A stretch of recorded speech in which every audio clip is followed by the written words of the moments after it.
RDX ആദ്യ വിഷയത്തിലേക്ക് വഖഫിന്റെ രാഷ്ട്രീയം ഇപ്പോൾ ചർച്ച ചെയ്യപ്പെടുന്ന തലം എങ്ങനെ ലോക്സഭയിലും രാജ്യസഭയിലും ഈ വിഷയം ചർച്ച ചെയ്യപ്പെടുന്നു, ഓരോ രാഷ്ട്രീയ കക്ഷികളും എന്ത് നിലപാട് സ്വീകരിച്ചിരിക്കുന്നു, ഇതെല്ലാം നമ്മൾ പരിശോധിക്കുന്നു. ഇന്ത്യൻ മുസ്ലിങ്ങൾ ദൈവത്തിനായി സമർപ്പിച്ച സ്വത്തുക്കളുടെ വ്യവഹാരം സംബന്ധിച്ച് ദൂരവ്യാപകമായ മാറ്റങ്ങളാകും വഖഫ് നിയമ ഭേദഗതി ബില്ലുണ്ടാക്കുക. ഇന്നലെ ലോക്സഭയിൽ ബില്ല് പാസ്സായത്ര എളുപ്പമായിരുന്നില്ല രാജ്യസഭയിലെ ഇന്നത്തെ നടപടിക്രമം. അംഗബലം കൊണ്ടും വാക്പ്രയോഗം കൊണ്ടും പ്രതിപക്ഷം അവരെ കൊണ്ടാകും വിധമെല്ലാം പ്രതിരോധിച്ചു. കേരള എംപിമാരായിരുന്നു ഇരുപക്ഷത്തും പ്രത്യാക്രമണ പ്രതിരോധങ്ങളുടെ കുന്തമുനകൾ. വഖഫിൽ നിന്ന് നേരെ മുനമ്പം ഭൂമി പ്രശ്നത്തിലേക്കും വഴിതെറ്റി എമ്പുരാനിലേക്കുമെല്ലാം വാക്പോരു വഴുതി.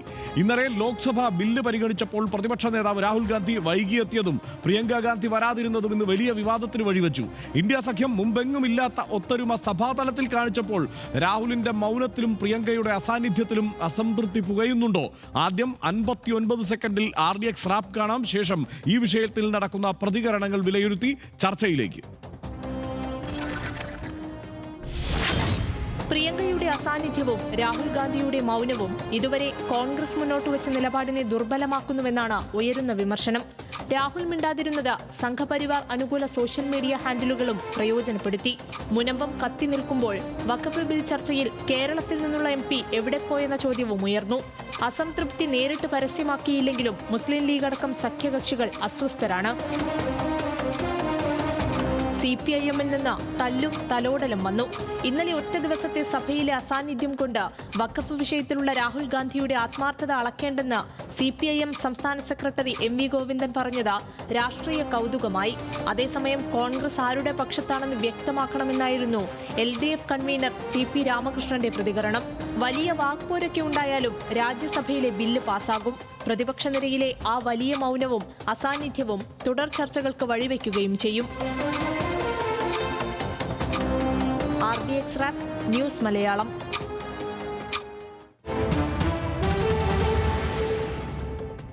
വഖഫ് നിയമ ഭേദഗതി ബില്ലിന്മേൽ നടന്ന ചർച്ചകൾക്കിടെ നാടകീയ സംഭവ വികാസങ്ങൾക്കാണ് രാജ്യസഭ ഇന്ന് സാക്ഷ്യം വഹിച്ചത്. ജോൺ ബ്രിട്ടാസിന്റെ നേതൃത്വത്തിൽ ഇടത് MPമാരും സുരേഷ് ഗോപിയും ഏറ്റുമുട്ടി. മുനമ്പത്തിന്റെ പേരിൽ തുടങ്ങി എമ്പുരാനിൽ വരെ നീളുന്നതായിരുന്നു ആരോപണ പ്രത്യാരോപണങ്ങൾ. ആദ്യം സഭയിലെ ജോൺ ബ്രിട്ടാസിന്റെയും സുരേഷ് ഗോപിയുടെയും വാക്കുകൾ കാണാം. ബൈബിളിൽ ഒരു കഥാപാത്രമുണ്ട് സാർ, 30 വെള്ളിക്കാശിന് യേശു ക്രിസ്തുവിനെ ഒറ്റിക്കൊടുത്ത്. അങ്ങനെയുള്ള കഥാപാത്രങ്ങളാണ് ചിലരിവിടെ ഇരിക്കുന്ന ആൾക്കാർ. കഴിഞ്ഞ ദിവസം പുരുഷന്റെ പേരിലും ക്രിസ്ത്യാനി എന്നും പറഞ്ഞ ആൾക്കാരുണ്ട്. അവർ യഥാർത്ഥത്തിൽ യേശു ക്രിസ്തുവിനെ ഒറ്റുകൊടുത്ത യൂദാസിന്റെ പതിവിലകിരിക്കുന്നതാണ് സാർ. സാർ, കഴിഞ്ഞ ദിവസം ഇവിടെ ഞങ്ങള് ഒരു സിനിമയെ കുറിച്ച് പറഞ്ഞു. എന്തായിരുന്നു cinema sir? Empuraan cinema. Empuraan സിനിമയിൽ ഒരു കഥാപാത്രമുണ്ട്. ആരാന്നറിയോ സാർ? മുന്ന. ആ മുന്നയെ ഇവിടെ കാണാം, ഇവിടെ കാണാം. ഈ BJP ബെഞ്ചുകളിൽ ഒരു മുന്നയെ കാണാം. ഈ മുന്നയെ തിരിച്ചറിയും മലയാളി, തിരിച്ചറിയും കേരളം, തിരിച്ചറിയും സർ. അതാണ് കേരളത്തിന്റെ ചരിത്രം. നിങ്ങളുടെ വിഷത്തെ ഞങ്ങൾ അവിടെ നിന്ന് മാറ്റി നിർത്തി. ഒരാളെ ജയിച്ചിട്ടുണ്ട്, ഞങ്ങൾ നിയമത്തെ അക്കൗണ്ട് പൂട്ടിച്ച പോലെ വൈകാതെ തന്നെ ആ അക്കൗണ്ട് ഞങ്ങൾ പൂട്ടിക്കും. ഒരു തെറ്റ് പറ്റി മലയാളിക്ക്, ആ തെറ്റ് ഞങ്ങൾ തിരുത്തും വൈകാതെ. ഈ ബില്ലിൽ നിങ്ങൾ ഊന്നുമ്പോൾ മുനമ്പം എന്ന് പറയുന്നു. എത്രയോ 10,000-കണക്കിന് ആൾക്കാരെ നിങ്ങൾ ആട്ടിപ്പായിച്ചു. ഉത്തരേന്ത്യയിൽ നിന്ന് 50,000-ലേറെ ആൾക്കാരാണ് മണിപ്പൂരിൽ അഭയാർത്ഥികളായി കഴിയുന്നത്. എത്രയോ ആൾക്കാർ രാജ്യം വിട്ടു. നിങ്ങൾക്ക് അവരെ കുറിച്ചൊന്നും പറയാനില്ല. എത്രയോ പള്ളികൾ തകർത്തു. നിങ്ങൾ എമ്പുരാനിലെ മുന്നയാണ്, നിങ്ങൾ മുന്നയാണ്. ഈ മുന്നമാരെ തിരിച്ചറിയാനുള്ള കരുത്ത് മലയാളിക്കുണ്ട്. He was talking about Empuran, a cinema which was yesterday. Does he dare to have a re-release of 51 cuts? TP Chandrasekharan. Left, right, left. Left, right, left. Please sit down, please. Two films. Does Mr. Brittas or his Kairali channel or his chairman in the Kairali channel, who is a leading actor in the Malayalam film industry, I do not wish to take his name because he is a noble soul. Do they have the guts? Does the Chief Minister of Kerala have the guts to have... What is wrong? What is wrong? They should have the guts to let these two films be screened again. Permitted to be screened. Then they can start yelling for Empuran. There was no censor pressure on the producers of Empuran. I was the first person to call up the producers and ask them to delete my name in the form of a credit card towards the beginning of the film. Sir, it was the decision of the producers and the lead actor of the film, with the permission of the director of the film, to remove 17 portions from that film. It was their decision. Please. And what is the circus which is... ഇന്ന് വഖഫിന്മേലായിരുന്നു ചർച്ചയെങ്കിലും എമ്പുരാൻ അടക്കം സഭയിൽ കത്തിക്കാളി എന്നതാണ് വാസ്തവം. ഇനി നമുക്ക് വേഗത്തിൽ പരിശോധിക്കാം എന്തെല്ലാമാണ് മറ്റു രാഷ്ട്രീയ സാഹചര്യങ്ങൾ ഈ വഖഫ് ബില്ലിന്റെ ചർച്ചയുമായി ബന്ധപ്പെട്ട് ഉണ്ടായത് എന്ന്. ഇപ്പോൾ ഇന്ത്യ ബ്ലോക്കിനുള്ളിൽ തന്നെ ആശങ്കയുണ്ടായിരിക്കുന്ന അല്ലെങ്കിൽ ഒരു അഭിപ്രായ ഭിന്നത പുകയുന്നുണ്ടോ എന്ന് സംശയം വരുന്ന വിഷയങ്ങൾ ഉണ്ടായിട്ടുണ്ട്. പ്രിയങ്ക ഗാന്ധി വന്നില്ല ഈ ചർച്ചയിൽ. രാഹുൽ ഗാന്ധി ഇക്കാര്യത്തിൽ ചർച്ചയിൽ പങ്കെടുത്തുമില്ല. ബില്ലിനെ ശക്തമായി എതിർക്കാൻ എംപിമാരുടെ യോഗത്തിൽ ആവശ്യപ്പെട്ടത് രാഹുൽ ഗാന്ധിയാണ്. സഭയിൽ വൈകിയെത്തിയ രാഹുൽ ഗാന്ധി ചർച്ചയിൽ ഇടപെട്ടു, പക്ഷേ സംസാരിച്ചില്ല. കോൺഗ്രസിൽ നിന്ന് ചർച്ചയിൽ പങ്കെടുക്കുന്നവരുടെ ലിസ്റ്റിൽ രാഹുൽ ഗാന്ധി ഉണ്ടായിരുന്നില്ല. പ്രിയങ്ക ഗാന്ധി സഭയിൽ എത്താത്തതിൽ വ്യക്തമായ വിശദീകരണം ഇതുവരെ കോൺഗ്രസ് നൽകിയിട്ടുമില്ല. വിപ്പ് നൽകിയിട്ടും പ്രിയങ്ക സഭയിൽ എത്താത്തതിൽ കോൺഗ്രസിനുള്ളിൽ അതൃപ്തിയുണ്ട്. ബന്ധുവിന്റെ ചികിത്സയ്ക്കായി വിദേശത്തെന്ന് സ്ഥിരീകരിക്കാത്ത ചില റിപ്പോർട്ടുകൾ മാത്രം കാണാം. എക്സിൽ ഇത് സംബന്ധിച്ച് ചില പ്രതിഷേധങ്ങളുമുണ്ട്. ലോക്സഭയിൽ ബിൽ പാസ്സായതിനു ശേഷം എക്സ്പോസ്റ്റുമായി രാഹുൽ ഗാന്ധി വന്നു. ബില്ല് മുസ്ലിങ്ങളെ പാർശ്വവൽക്കരിക്കാനും അവരുടെ സ്വത്ത് കവരാനുമുള്ള ആയുധമാണ് എന്ന് പാർലമെന്റിൽ പറഞ്ഞില്ലെങ്കിലും എക്സിൽ രാഹുൽ ഗാന്ധി പറഞ്ഞു. ഇന്ന് ലക്ഷ്യം വയ്ക്കുന്നത് മുസ്ലിങ്ങളെയെങ്കിൽ നാളെ മറ്റു സമുദായങ്ങളെയാകാം. ബില്ല് ഇന്ത്യ എന്ന ആശയത്തെയും മതസ്വാതന്ത്ര്യത്തെയും ചോദ്യം ചെയ്യുന്നതാണ് എന്നും രാഹുൽ ഗാന്ധി എക്സിൽ പറഞ്ഞു. ഇനി CPIM എങ്ങനെയാണ് ഈ സാഹചര്യത്തോട് പ്രതികരിച്ചത് എന്ന് നോക്കാം. പ്രധാനപ്പെട്ട സമയത്ത് പ്രിയങ്ക ഗാന്ധി സഭയിൽ ഉണ്ടാവേണ്ടിയിരുന്നു എന്ന പ്രതികരണം ബൃന്ദ കാരാട്ടിന്റെ ഭാഗത്തു നിന്നുണ്ടായി. രൂക്ഷമായ ഒരു പ്രതികരണം എന്ന് പറയാനാവില്ല. കോൺഗ്രസ് ആരുടെ പക്ഷത്താണ് എന്ന് വ്യക്തമാക്കണമെന്ന് TP രാമകൃഷ്ണൻ പറഞ്ഞു. ഇന്നലത്തെ സംഭവത്തിന്റെ പേരിൽ മാത്രം രാഹുലിനെ അളക്കാനാകില്ല എന്നാണ് CPIM സംസ്ഥാന സെക്രട്ടറി MV ഗോവിന്ദൻ പറഞ്ഞത്. സഭയ്ക്കകത്തും പുറത്തും രാഹുൽ ഗാന്ധി ശക്തമായ നിലപാട് എടുത്തിട്ടുണ്ട്. പാർട്ടി കോൺഗ്രസ് ആയിരുന്നിട്ടുകൂടി CPIM അംഗങ്ങൾ പങ്കെടുത്തു എന്ന് ജോൺ ബ്രിട്ടാസ് പറഞ്ഞു. രാഹുൽ പക്ഷേ ഉത്തരവാദിത്തം കാണിച്ചിട്ടില്ല എന്ന് എളമരം കരീമും പറഞ്ഞു. അങ്ങനെ ഒരു സമ്മിശ്ര പ്രതികരണമാണ് CPIMന്റെ ഭാഗത്തു നിന്ന് ഈ വിഷയത്തിൽ ഉണ്ടായത്. ലീഗിന് അതൃപ്തിയുണ്ട് എന്ന വാർത്തകളാണ് ഈ വിഷയത്തിൽ പുറത്തു വരുന്നത്. പുറമേക്ക് പ്രകടിപ്പിച്ചില്ലെങ്കിലും കോൺഗ്രസ് സമീപനത്തിൽ മുസ്ലിം ലീഗിന് അതൃപ്തിയുണ്ട്. തട്ടിക്കൂട്ടിയ ബില്ല് RSS അജണ്ടയാണ് എന്ന് സാദിഖ് അലി ശിഹാബ് തങ്ങൾ പറഞ്ഞിട്ടുണ്ട്. ഊടുവഴികളിലൂടെ വഖഫ് സ്വത്തുകൾ തട്ടിയെടുക്കാനുള്ള ശ്രമമാണ് നടക്കുന്നത്. രാഹുലിനെയും പ്രിയങ്കയെയും സംബന്ധിച്ച ചോദ്യം കേട്ടില്ല എന്ന് പക്ഷേ തങ്ങൾ നടിച്ചു. സമസ്ത നേതാക്കൾ പക്ഷേ അങ്ങനെ നടിക്കേണ്ട കാര്യമില്ലാത്തതുകൊണ്ട് അതൃപ്തി പരസ്യമായി പ്രഖ്യാപിച്ചു. ഷാഫി പറമ്പിലും പ്രിയങ്ക ഗാന്ധിയും വേണ്ട വിധം ഇടപെട്ടില്ല എന്നാണ് സമസ്ത നേതാക്കളുടെ ആരോപണം. പ്രിയങ്ക ഗാന്ധിയുടെ നടപടി നിരാശപ്പെടുത്തിയെന്ന് സത്താർ പന്തല്ലൂർ ശക്തമായ ഭാഷയിൽ പറഞ്ഞു. ഈ വിഷയത്തിൽ നേരിട്ടുള്ള ചോദ്യത്തിൽ ഒഴിഞ്ഞു മാറുകയാണ് VD സതീശൻ ചെയ്തത്. പ്രിയങ്ക സഭയിൽ വരാതിരുന്നതിന്റെ കാരണം അറിയില്ല എന്നാണ് പ്രതിപക്ഷ നേതാവ് VD സതീശൻ പറഞ്ഞത്. മുനമ്പത്തെ പ്രശ്നം വഖഫ് ബിൽ പാസ്സായാലും തീരില്ല എന്നും അദ്ദേഹം പറഞ്ഞു. ബില്ലിന് മുൻകാല പ്രാബല്യമില്ല എന്നാണ് കേന്ദ്രമന്ത്രി പറഞ്ഞത്. സംസ്ഥാന സർക്കാർ തീരുമാനിച്ചാൽ പ്രശ്നം 10 മിനിറ്റിൽ തീരും എന്നും വീണ്ടും VD സതീശൻ ആവർത്തിച്ചു. ഇനി BJP എവിടെയാണ് നിൽക്കുന്നത് എന്ന് നോക്കിയാൽ മുനമ്പത്ത് തന്നെയാണ് നിൽക്കുന്നത് എന്നതാണ് വിഷയം. CPIMും കോൺഗ്രസും വ്യാജ പ്രചാരണം നടത്തുന്നു എന്നാണ് രാജീവ് ചന്ദ്രശേഖർ പറഞ്ഞത്. വഖഫ് ഭേദഗതി ബിൽ പാസ്സായാൽ ഉടൻ മുനമ്പം പ്രശ്നം പരിഹരിക്കപ്പെടും എന്നും രാജീവ് ചന്ദ്രശേഖർ ആവർത്തിച്ചു. ക്രിസ്ത്യൻ സഭയുടെ പിന്തുണ കേന്ദ്രത്തിനാണ് എന്നത് വ്യക്തമാവുന്ന ഒരു സാഹചര്യം കൂടി ഇപ്പോഴുണ്ടായിരിക്കുന്നു. ഈ വിഷയത്തിൽ കേന്ദ്ര സർക്കാരിന് അഭിവാദ്യം അർപ്പിച്ച് സിറോ മലബാർ സഭ. ബിൽ പാസ്സാകുന്നതോടെ മുനമ്പത്തെ സമരത്തിന് പരിഹാരമാകും. ഭരണഘടനയെ ചോദ്യം ചെയ്യുന്ന നിയമം തിരുത്തി കേന്ദ്രം ഉത്തരവാദിത്വം നിറവേറ്റി എന്നാണ് സഭയുടെ വേർഷൻ. പാർലമെന്റിൽ കേരള MPമാരെടുത്ത നിലപാടിൽ വേദനയുണ്ട് എന്നും KCBC പറഞ്ഞു. മുനമ്പത്തിന് എങ്ങനെ ഗുണം ചെയ്യുമെന്ന് MPമാർ പഠിക്കണം എന്ന് KCBC വ്യക്തമാക്കി. സഹായിച്ചവരെ തെരഞ്ഞെടുപ്പിൽ പരിഗണിക്കുമെന്ന് കത്തോലിക്ക കോൺഗ്രസ് പറയുകയും ചെയ്തു. ഇനി ഈ കാര്യത്തിൽ കേരള കോൺഗ്രസിന് പ്രത്യേകിച്ച് ജോസ് കെ മാണിക്ക് എന്താണ് നിലപാട്? കിരൺ റിജിജുവിന്റെ പ്രസംഗത്തെ ആശ്രയിച്ച് നിലപാടെടുക്കും എന്നാണ് ഇക്കാര്യത്തിൽ MP പറഞ്ഞത്. ബില്ലിലെ ചില കാര്യങ്ങൾ പിന്തുണയ്ക്കപ്പെടണം, ചിലത് എതിർക്കപ്പെടണം. ബോർഡിൽ അമുസ്ലിങ്ങളെ നിയമിക്കുന്നത് ജനാധിപത്യ വിരുദ്ധമാണ്. തർക്കങ്ങൾ ഉണ്ടായാൽ കോടതിയിൽ പോകാൻ അനുമതി നൽകുന്നതിനോട് യോജിപ്പുമാണ് എന്നാണ് ഇക്കാര്യത്തിൽ കേരള കോൺഗ്രസിന്റെ സമീപനം. ഇനി രാഹുൽ ആഞ്ഞടിച്ചിരുന്നെങ്കിൽ വഖഫ് നിയമ ഭേദഗതി ബില്ലിന്മേൽ ഭരണപക്ഷം മാറി ചിന്തിക്കുമോ? ഇതാണ് നമുക്ക് ആലോചിക്കേണ്ട വിഷയങ്ങൾ. സനീഷേ, രാഹുൽ ഗാന്ധി പങ്കെടുത്തില്ല എന്നുള്ളതൊരു വലിയ വിവാദമായി മാറിയിട്ടുണ്ട്. ശക്തമായ ഭാഷയിലാണ് സമസ്ത നേതാവ് സത്താർ പന്തല്ലൂരിൻ്റെ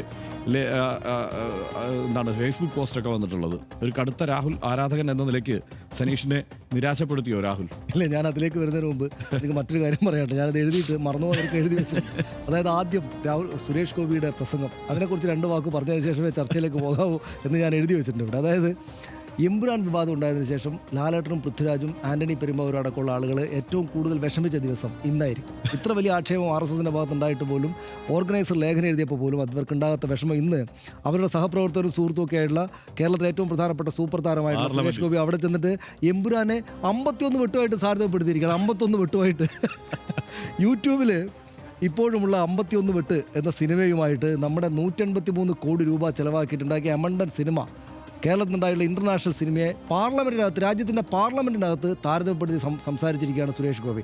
വളരെ ദുഃഖകരമായിട്ടുള്ള കാര്യമാണ്. നിശ്ചയമായിട്ടും അവർക്ക് വിഷമം ഉണ്ടായിട്ടുണ്ടാവും. സുരേഷ് ഗോപി നടത്തിയ ഒട്ടും ശരിയായില്ല എന്നൊരു അഭിപ്രായം പറഞ്ഞിട്ട് ഞാൻ അതിലേക്ക് പോകാം. അതിനു മുമ്പ് ഹർഷൻ എന്താ തോന്നുന്നത് എന്നൊരു ചോദ്യം ഞാൻ അങ്ങോട്ട് ചോദിക്കും. എനിക്ക് രാഹുൽ ഗാന്ധി, പ്രിയങ്ക ഗാന്ധി വരാത്തതിനോട് അവർ വന്നില്ലെങ്കിലും കുഴപ്പമില്ലാനുള്ള അഭിപ്രായമാണ് എനിക്കുള്ളത്. എനിക്കൊന്ന് ഹർഷൻ പറഞ്ഞതിന് ശേഷം ഞാൻ അതിലേക്ക് വരാം. അല്ല, അത് ഇപ്പോൾ തന്ത്രപരമായി ഈ ടോസ് ചെയ്തതാണെന്ന് എനിക്ക് മനസ്സിലായി ഇങ്ങോട്ട്. ഞാനിത് ഇതിന് സമയം എടുത്തുകൊണ്ട് അല്ല, അതിലെൻ്റെ എനിക്ക് ഈ കാര്യത്തിലുള്ള നിലപാട് എപ്പോഴും ഇപ്പോൾ രാജ്യത്തെ പൊതുവായ കാര്യങ്ങളെക്കുറിച്ച് സംസാരിക്കാൻ വേണ്ടിയാണ് പാർലമെന്റ് അംഗം എന്ന നിലയിൽ അവിടെ പ്രിയങ്ക ഗാന്ധി ഇരിക്കുന്നത്, രാഹുൽ ഗാന്ധി ഇരിക്കുന്നത് എന്നതൊക്കെ വസ്തുതയായിരിക്കെ തന്നെ ജയിപ്പിച്ചു വിട്ട ജനതയോടൊരു ഉത്തരവാദിത്വമുണ്ട് ഇവർക്ക്. ആ ഉത്തരവാദിത്വം നിറവേറ്റുന്നുണ്ടോ എന്ന് ചോദ്യം ചെയ്യാനുള്ള അവകാശം ജയിപ്പിച്ചു വിട്ട ജനതയ്ക്കുമുണ്ട്. ആ നിലയ്ക്ക് നോക്കിയാൽ ഇത് നമ്മൾ ഇന്നലെ ചർച്ച ചെയ്താണല്ലോ, 20 കോടി വരുന്ന മുസ്ലിങ്ങളെ ബാധിക്കുന്ന പ്രശ്നം, ലോകത്ത് ഏറ്റവും കൂടുതൽ മുസ്ലിങ്ങൾ താമസിക്കുന്ന 3ാമത്തെ രാജ്യം. ആ നിലയ്ക്ക് നോക്കിയാൽ ഒരു ജനാധിപത്യ രാജ്യത്ത് ഏറ്റവും കൂടുതൽ അടിച്ചമർത്തപ്പെടുന്ന അല്ലെങ്കിൽ മാറ്റി നിർത്തപ്പെടുന്ന, ഭരണതലത്തിൽ നിന്ന് സമ്പൂർണ്ണമായി മാറ്റി നിർത്തപ്പെട്ടിരിക്കുന്ന ഒരു ജനതയുമായി ബന്ധപ്പെട്ട വളരെ നിർണായകമായ ഒരു പ്രശ്നം.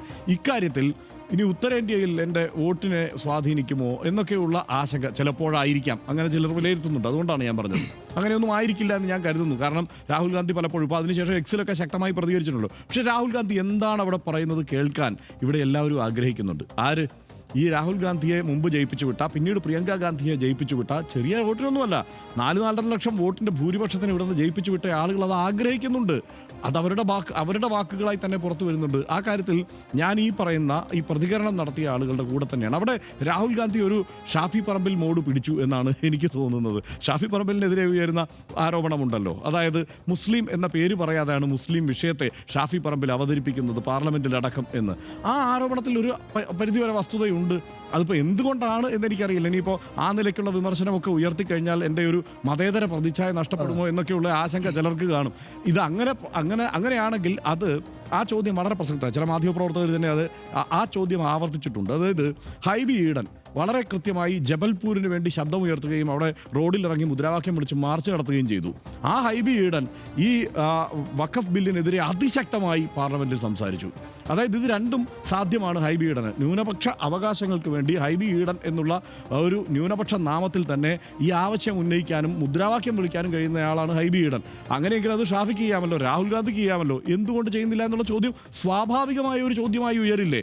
അതിനകത്ത് അതിനെ നമ്മൾ സംശയിക്കേണ്ടതില്ല. അതായത് അങ്ങനെ ആ ചോദ്യത്തെ നമ്മൾ കേട്ടിക്കാട്ടേണ്ടതില്ല. പക്ഷേ ഇത് നമ്മൾ അങ്ങനെ ഭയങ്കരമായി അസ്യൂം ചെയ്ത് രാഹുൽ ഗാന്ധി അതുകൊണ്ട് ഇങ്ങനെ ചെയ്തതാണോ, അതല്ല അവർക്ക് മറ്റൊരു സ്ട്രാറ്റജി ഉണ്ടായിരുന്നോ എന്നും ആലോചിക്കേണ്ടതാണ്. അതാണ് ഹർഷൻ, ഞാനിനി പറയാൻ പോകുന്ന കാര്യത്തിൽ പൂർണ്ണമായിട്ട് ഉറപ്പില്ലാത്തതുകൊണ്ടാണ് ഞാൻ ആദ്യം ഹർഷൻ പറയട്ടെ എന്നുള്ള നിലപാട്. അതായത് എൻ്റെ പോയിന്റ് ഇതാണ്. ഇപ്പോൾ ഷാഫി പറമ്പിലിൻ്റെ കാര്യത്തിലൊക്കെ എനിക്ക് സംശയമേ ഇല്ല. ഷാഫി പറമ്പിലൊക്കെ അവിടെ ശക്തമായിട്ടും അവിടെയും പുറത്തും ശക്തമായിട്ട് സംസാരിക്കേണ്ടതാണ്. പക്ഷേ ഇവിടെ 232-നെതിരെ 288 വോട്ടുകൾക്കാണ് അവിടെ വഖഫ് ബില്ല് പാസ്സാക്കപ്പെട്ടത്. ആണല്ലോ, 56 വോട്ടുകൾക്ക് മാത്രമാണ് വ്യത്യാസം ഉണ്ടായിരുന്നത്. എന്ന് വെച്ചാൽ സമീപകാലത്ത് ഇന്ത്യൻ പാർലമെന്റ് ചരിത്രത്തിൽ എനിക്ക് തോന്നുന്നു ഇങ്ങനെ ഭരണപക്ഷവും പ്രതിപക്ഷവും ഏതാണ്ട് സമാസമമായിട്ട് നിൽക്കുന്ന ഒരു കാലം ഉണ്ടായിട്ടേ ഇല്ല. കഴിഞ്ഞ 10 വർഷക്കാലത്തിനിടയിൽ ഉണ്ടായിട്ടേ ഇല്ല. നമ്മൾ ഒരു 10 വർഷത്തിനപ്പുറത്ത് നമ്മളൊക്കെ രാഷ്ട്രീയം നന്നായിട്ട് ശ്രദ്ധിച്ചു തുടങ്ങിയ കാലത്ത്, കോൺഗ്രസ് ഭരണത്തിലിരിക്കുന്ന കാലത്ത് ഉണ്ടായിരുന്ന പോലെ ഭരണപക്ഷവും പ്രതിപക്ഷവും വളരെ സ്ട്രോങ് ആയി നിൽക്കുന്ന ഒരു സാഹചര്യം കുറേ കാലത്തിന് ശേഷമാണ് പാർലമെന്റിൽ ഇപ്പോൾ ഇങ്ങനെ കാണുന്നത്. അതൊരു മുസ്ലിം വിഷയത്തിലാണ് എന്നത് വളരെ പ്രധാനപ്പെട്ടതാണ് എന്ന് ഞാൻ വിചാരിക്കുന്നു. എൻ്റെ പോയിന്റ് ഇതാണ് ഹർഷൻ. അതായത് ഈ 232-നെതിരെ 288 വോട്ടുകൾ ഭരണപക്ഷവും പ്രതിപക്ഷവും താരതമ്യേന ശക്തമായിട്ട് നിൽക്കുന്ന ഈ സാഹചര്യം ഉണ്ടായത് രാഹുൽ ഗാന്ധിയുടെയും പ്രിയങ്ക ഗാന്ധിയുടെയും ഒരല്പം പിന്നോട്ട് പോക്കുകൊണ്ടല്ലേ എന്നൊരു സംശയമാണ് എനിക്ക് ഉള്ളത്. അങ്ങനെയാണെങ്കിൽ അത് നിലനിർത്താൻ വേണ്ടി അവർ മിണ്ടാതിരിക്കുകയല്ലേ വേണ്ടത്. അതൊരു സ്ട്രാറ്റജി ആണെങ്കിൽ, അവർ ചെയ്യാതിരുന്നതോ അല്ലെങ്കിൽ മുങ്ങിക്കളഞ്ഞതോ അവർക്ക് അതിൻ്റെ ഗൗരവം മനസ്സിലാകാതിരുന്നതോ ആണെങ്കിൽ അത് ആ നിലക്ക്. പക്ഷേ ഞാൻ സംശയിക്കുന്നത് അതൊരു സ്ട്രാറ്റജി ആയിട്ടാണ് അവർ കാട്ടിയതെങ്കിൽ അത് നമുക്ക് തള്ളി പറയാൻ പറ്റുമോ എന്നാണ് എൻ്റെ തോന്നൽ. ഈ രാഷ്ട്രീയ സാഹചര്യത്തെ ഉണ്ടാക്കിയത് അവരുടെ അത്തരം ഒരു സ്ട്രാറ്റജി ആണെങ്കിൽ ആ സ്ട്രാറ്റജി അവർ തുടരുന്നതിൽ എന്ത് കുഴപ്പമുള്ളത് എന്നുള്ളതാണ് എൻ്റെ സംശയം. ഒന്ന്, അവിടെ കെ സി വേണുഗോപാൽ അടക്കമുള്ള ആളുകൾ അതിശക്തമായിട്ടാണ് സംസാരിച്ചത്. കോൺഗ്രസിൻ്റെ അതിശക്തമായിട്ടുള്ള പ്രതിഷേധം അവിടെ രേഖപ്പെടുത്തപ്പെട്ടിരുന്നു. പക്ഷേ ഈ രണ്ടാളുകൾ ഉണ്ടായിരുന്നില്ല.